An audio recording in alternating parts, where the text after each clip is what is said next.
Ndugu rafiki, amua leo kupambana kutoka kwenye hali ya maisha ulionayo kwa sasa. Usiendelee kuwa mvivu wa kuchukua hatua. Tambua kwa muda wa kusubiri.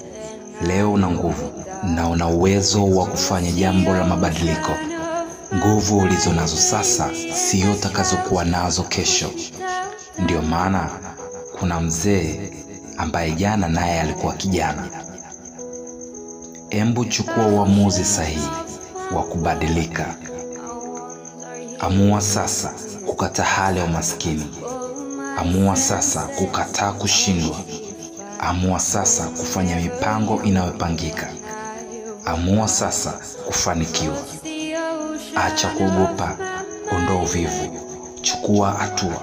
Hakuna mtu atakayebadilisha maisha yako zaidi yako. Amua sasa.